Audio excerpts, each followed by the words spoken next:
Well, the story is, according to academics, is that Drake is very, very alone. And not only that, but it turns out a lot of the producers and the rappers, the people that he's been working with over these past years, really don't like him. And frankly, that isn't really too surprising. And I say that because if you look at Drake's career, I truly do think it's probably one of the most fascinating careers that you can really analyze. And of course, you could always talk about the success and everything, but moreover, who he is as a person and really the early stages of his career. Contrary to popular opinion and belief, Drake didn't have an early start in his career. He didn't just walk right in and everybody just loved him from the start. Drake was a biracial Canadian Jewish child actor. That doesn't really scream, hey, this is going to be the next big thing. And when you look at the generation before him, guys like the Rick Rosses and the Jeezys and stuff like that, they did not fuck with him. They did not like him. They did not respect him. They did not see anything in him. It really did take, just by coincidence, just so happened to be the biggest rapper at the time to actually care about him. That's why Drake reveres Wayne the way that he does, even having his face tattooed on his body. But personally, I don't really think that this was any resentment that he truly let go of. Coupled with the fact that he does have an ego,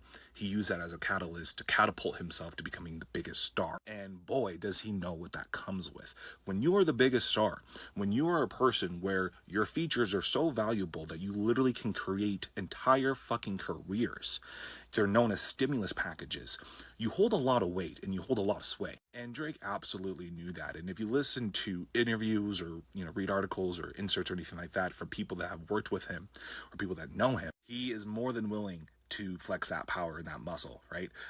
Do I know if any of that is true? I have no idea. I have never met the guy. But when it comes to the stories about the ghostwriters and the sweatshops and how he hooks with baby mamas, right? I'm only going to assume he's burning a lot of bridges along the way. But given that this is the music business, it doesn't really matter when you're number one. You can practically do whatever you want and kind of get away with it. But now, especially after the beef and Kendrick pretty much saying the quiet part out loud, the fact that he's a father and his age is now becoming what people will consider an issue, these cracks are really, really starting to show of his insecurity, or at least the image that he built for himself.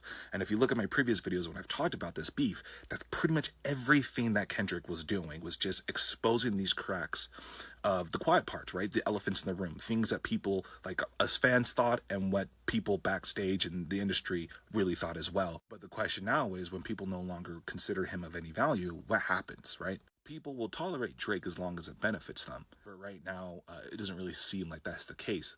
But I really do think he's still the biggest star in the world, at least rap-wise. And if you really do take in consideration where he started, it's not where we started, but hey, it's not where he's at now.